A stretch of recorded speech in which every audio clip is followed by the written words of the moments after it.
saludo, cazadores de lo paranormal. Sean bienvenidos a un capítulo más de este podcast, donde el refugio de los relatos más impactantes y tenebrosos. Sean bienvenidos a un capítulo más, donde vamos a estar adentrándonos en la mente de uno de los personajes de la vida real, que fue autor de los crímenes más crueles y sádicos de los alrededores de Chicago, como lo fue John Wayne Gacy, o conocido por otros como Pogo el payaso. Así que sean bienvenidos a este nuevo capítulo. Y para empezar con este episodio, vamos a hablar un poco de la niñez de John Wayne Gacy,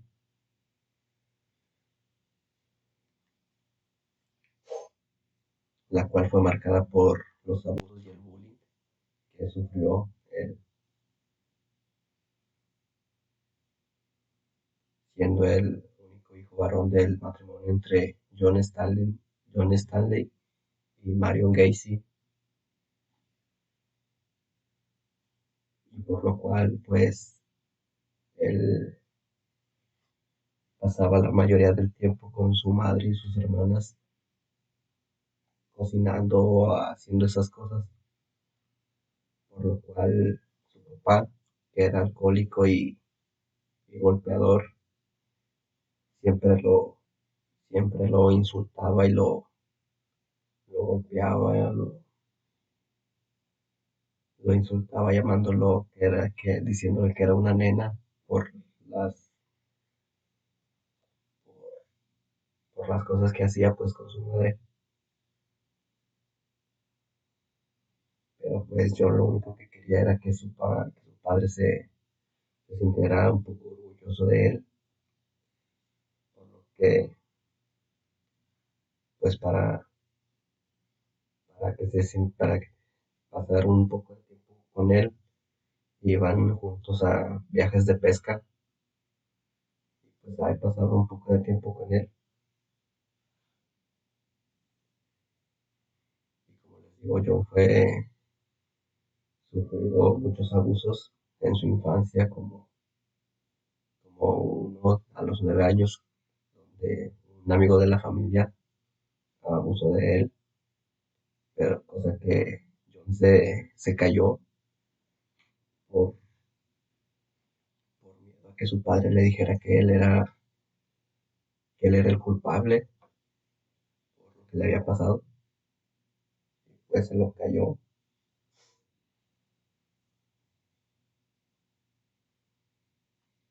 Y a los 11 años, John fue golpeado por un columpio en la cabeza, lo que le generó un coágulo de sangre en la cabeza, en la zona del golpe. Y pues, que tuvo consecuencias como desmayos a lo largo de su adolescencia, que dijo su padre que estaba fingiendo para generar pues lástima y que ya no lo golpeara, digamos.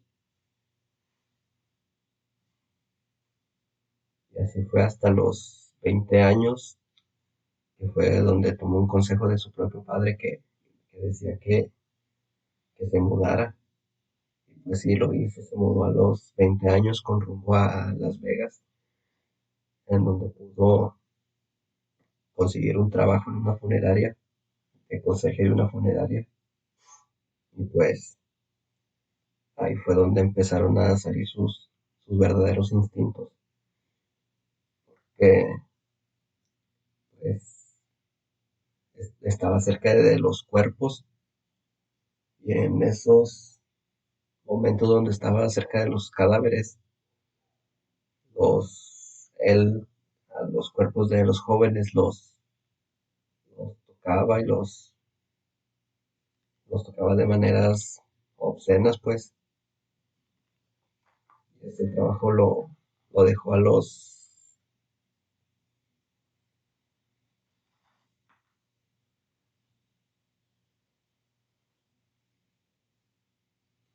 Ese trabajo lo dejó a los 3 meses por la presión que se sentía con él mismo, como que le generaba conflicto el poder estar pues sintiendo esas cosas al estar ahí, al convivir con los cuerpos de la funeraria.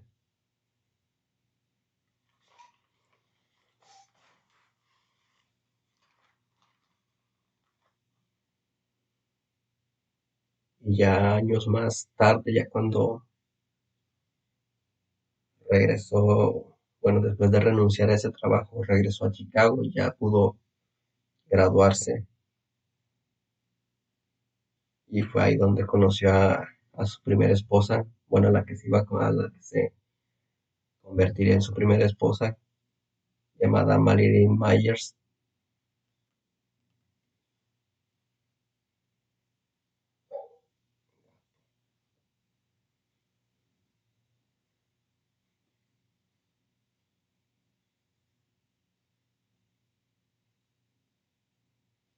Y en este punto John procuró hacerse de una buena reputación, ya que pues sabía bien, él ya sabía qué es lo que pretendía hacer.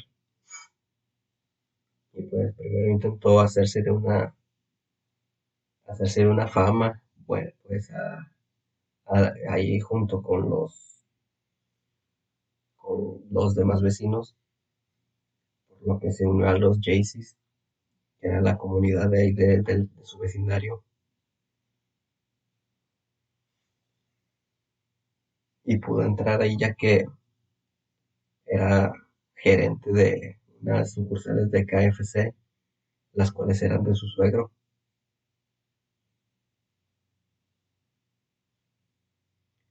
Pero su primer matrimonio llegaría a su fin a los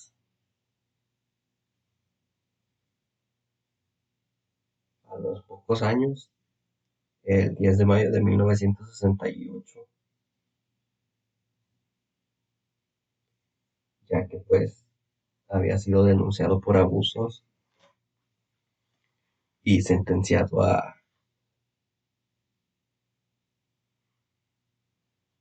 había sido sentenciado a 10 años de prisión, de los cuales nada más cumplió 18 meses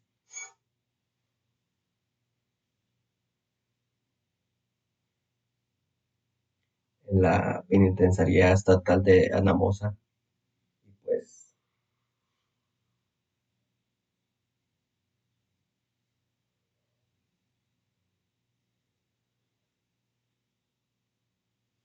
Y pues, como les digo, duró nada más 18 meses ahí dentro de esa cárcel.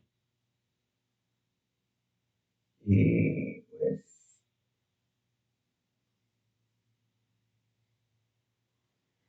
saldría libre por buen comportamiento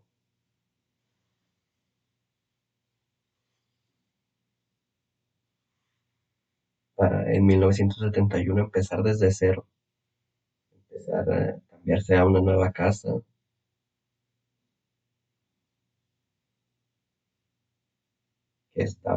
se cambió a una nueva casa que estaba en Norwood Park, donde pues pudo establecer un negocio que se llamaba PDM Constructor, donde realizaba mantenimiento, pintura y cosas así.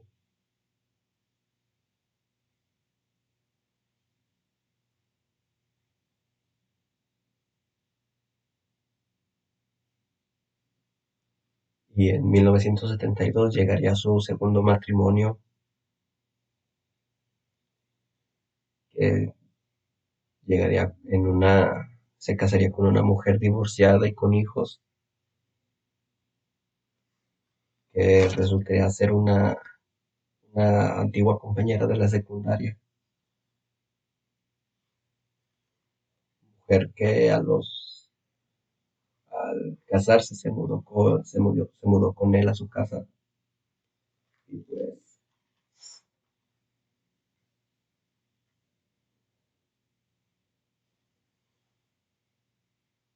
este segundo matrimonio tampoco duraría mucho, ya que eh, Carol se descubrió el pasado de John, pues se divorciaría de él dejándolo solo y pues con mucho tiempo para empezar otra vez sus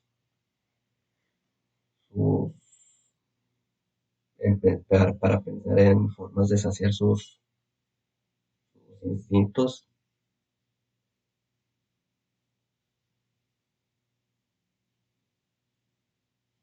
Y sí fue en ese momento donde John vio una oportunidad para comenzar a hacer sus crímenes,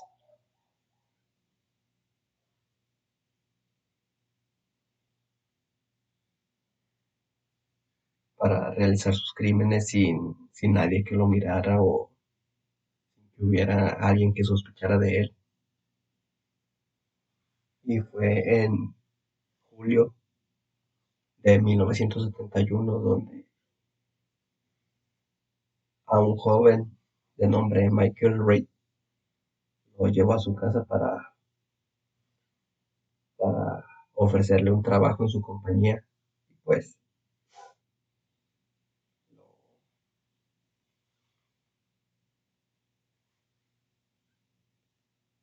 lo llevó a su casa a cambio de que,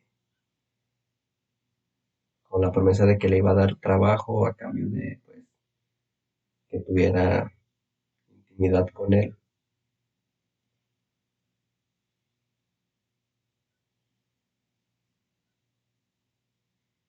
Y al ver que Michael se resistió, lo golpeó con un martillo en la cabeza, pero al día siguiente pudo escapar para,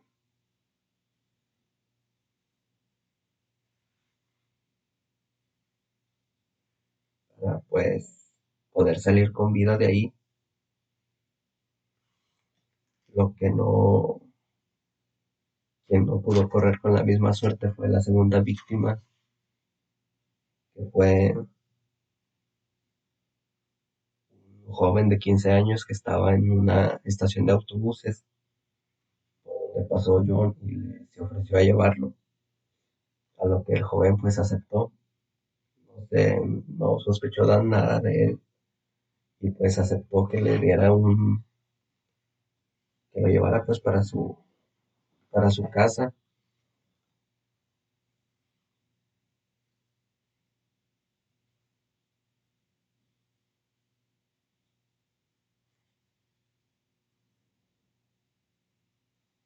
Y al joven de nombre Timothy McCoy, como les digo, lo llevó a su casa y pues ahí fue como le quitó la vida de varias puñaladas,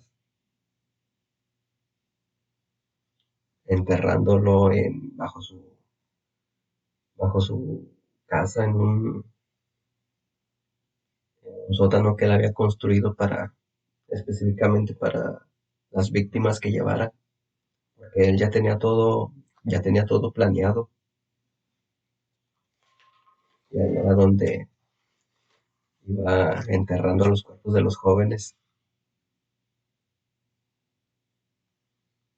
Pero antes de que pasara todo eso, mientras estaba casado todavía con Carol, en 1975 ya empezaba a sospechar un poco de las acciones de su esposo, porque decía que esas ausencias hasta tarde no eran por trabajo, sino que era para estar con los jóvenes, pues, que trabajaban con él, porque ella sabía que trabajaba con puros jóvenes. Pues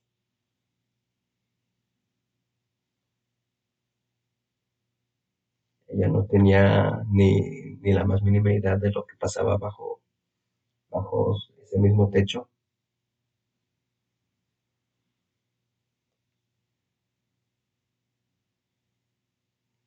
Y así fue como siguieron los crímenes. La Otra de las víctimas fue John Butkovich, que fue abusado y estrangulado hasta la muerte.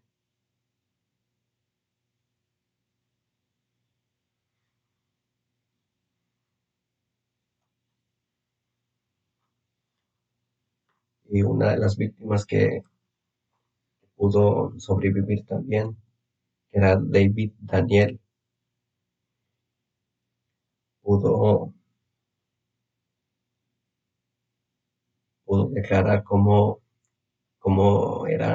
se manejaba John para atraer a los jóvenes. Dice que él se ofreció a llevarlo a la estación de autobuses también,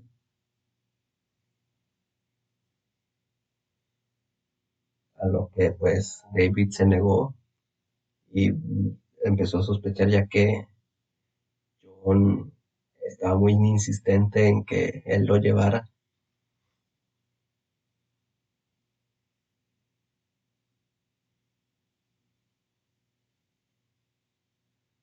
También,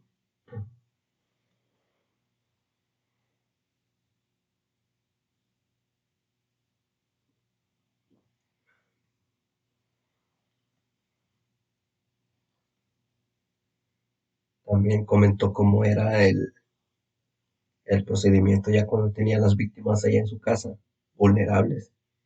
Era el atarlos y torturarlos para después abusar de ellos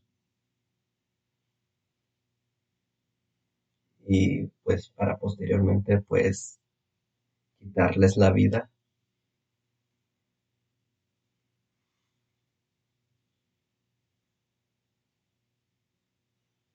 Y llegó un punto donde eran muchos los cuerpos que ya no cabían en su sótano, a lo que pues tuvo que llevarlos a un río, al río de Des Plaines, y ahí los arrojaba y pues se olvidaba prácticamente de ellos, ya que pues no le importaban ya que había hecho todas sus nefastas acciones o asquerosidades, eh, ya que saciaba sus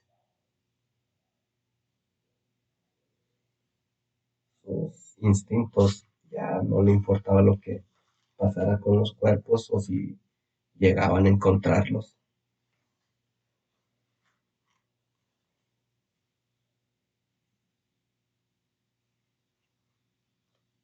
Y ahí en ese río encontraron muchos cadáveres. Encontraron a otro joven llamado Frank, a justo 5 kilómetros donde encontraron al joven al que se había ofrecido a llevarlo a la estación. Solo 5 kilómetros después encontraron a Frank.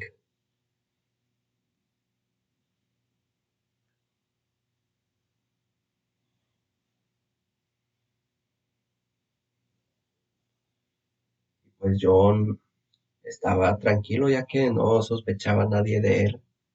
Porque como les digo, él ya se había creado una ah, fama de ser un buen vecino, un buen ciudadano que pues, como les digo, se disfrazaba, bueno, llegó un punto donde se disfrazaba de payaso, hacía fiestas, hacía barbacoas, invitaba a gente poderosa en la política y pues esa era la fachada perfecta para que nadie sospechara de todo lo que hacía.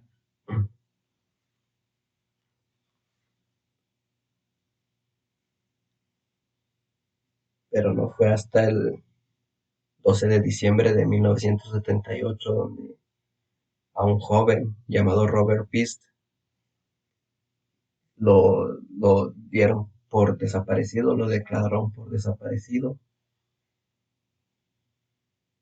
y fue ahí donde comenzó una investigación más a fondo, ya que una compañera de Robert, que él trabajaba en una farmacéutica, su compañera lo vio saliendo con Gacy, ya que también iba a una entrevista para, para pues contratarlo para su empresa. Pues,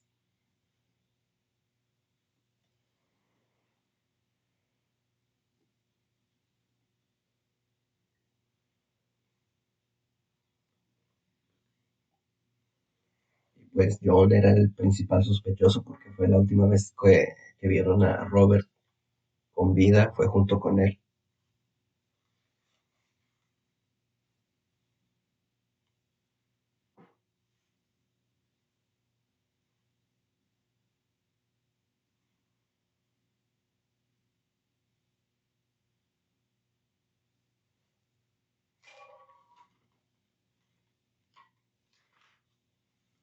Y así fue como con todas las pruebas que había encontrado la policía, los cuerpos, el sótano que había construido para enterrar a sus víctimas, tanta la presión de que pues ya habían descubierto todo lo que ya habían descubrido todo lo que había hecho John, fue que decidió acudir a la policía a declarar todos los crímenes que había hecho y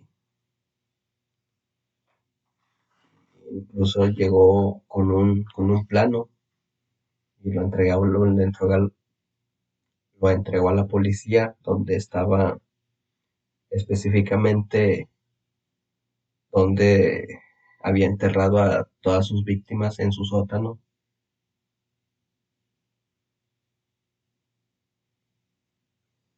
También informó que varios cuerpos los había lanzado al río Des Plaines y fueron también los policías ahí a investigar a ver si encontraban alguno,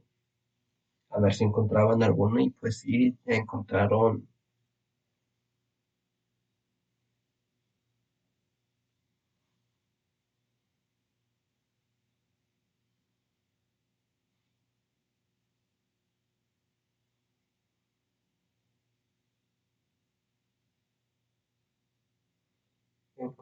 también varios cuerpos ahí en ese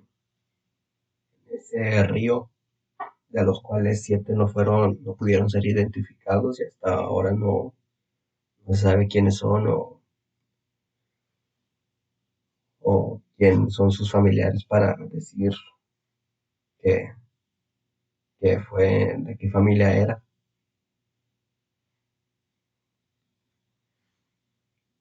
Y en el 90, el 6 de febrero de 1990 se llegó el juicio.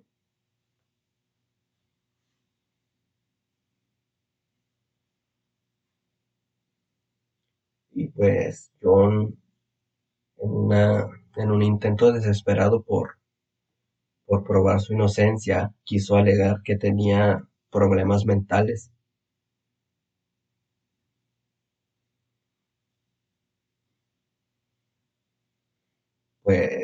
Pues esa, esa afirmación fue desmentida ya que pues se le había hecho un estudio y pues había arrojado que no, que no tenía ningún problema mental, sino que estaba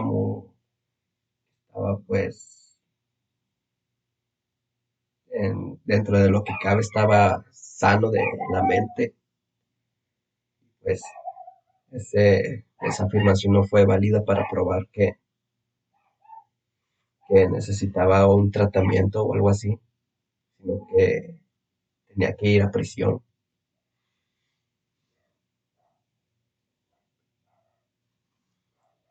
Pero, como les digo, quiso alegar que tenía desórdenes mentales. Incluso su abogado argumentó que eran pequeños lapsos de locura, ya que, ya que tenía las víctimas, recobraba la cordura, digamos, para poder seguir con su vida normal.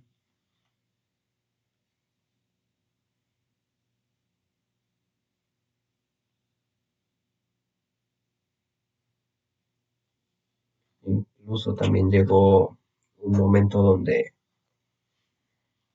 la defensa de Gacy se quiso argumentar que habían sido accidentales los asesinatos, que habían sido causantes por una asfixia erótica, parte como parte de un juego como de algo consensuado previamente. Y pues esa afirmación también fue desechada por el juez.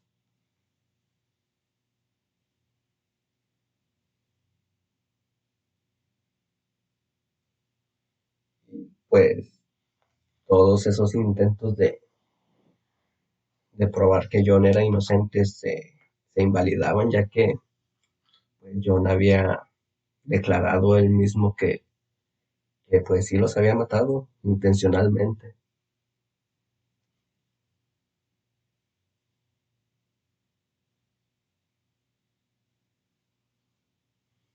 Y fue hasta el 13 de marzo que fue encontrado culpable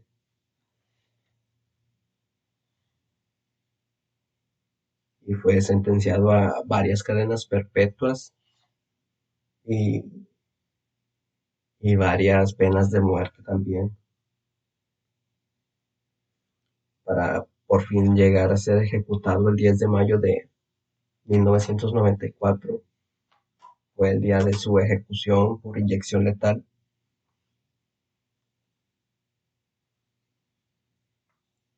Pues llegó el momento donde pues se, se llegó ahí en la cámara de ejecuciones. Sus últimas palabras fueron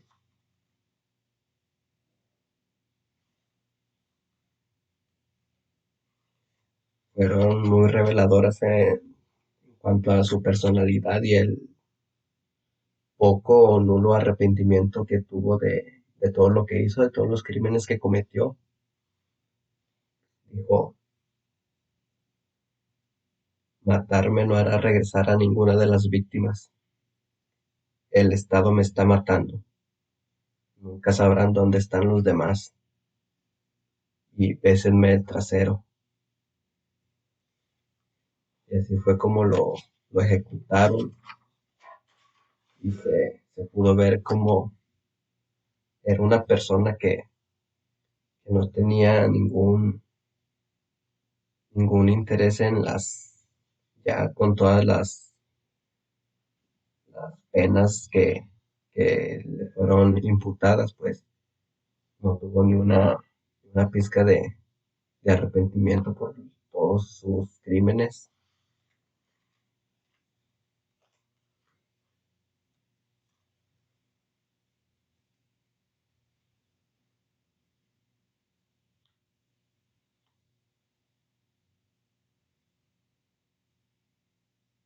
Y así fue como uno de los peores asesinos seriales se escondía bajo una sonrisa y un disfraz de payaso, queriendo aparentar o camuflajearse entre las personas poderosas de los suburbios, cosa que pues logró hacer muy bien, pero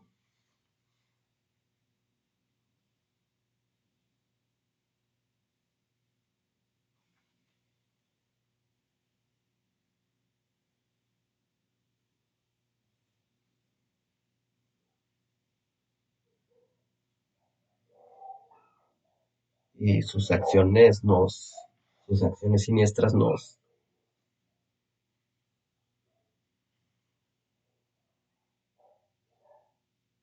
recuerdan que el mal puede acechar los lugares que menos, los lugares que menos nos imaginemos,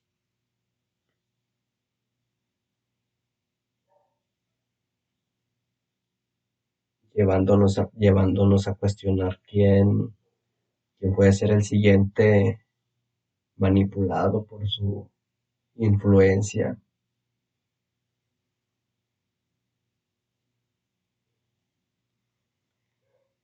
puede llegar a ser a irse por el mismo camino,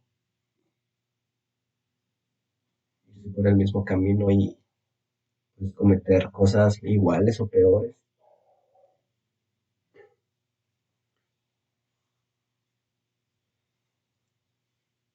Y bueno, esto fue la cultura siniestra.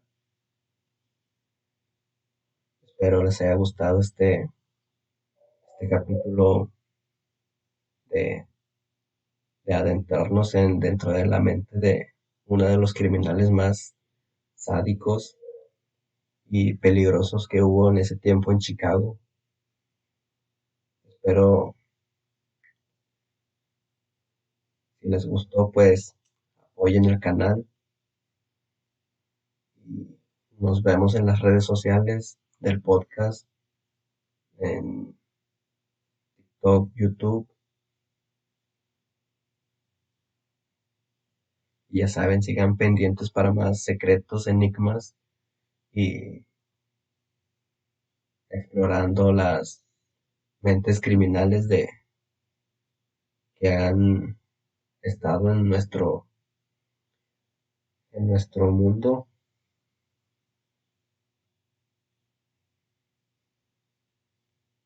Y bueno, pues hasta la próxima, donde las sombras revelan sus misterios. Nos vemos.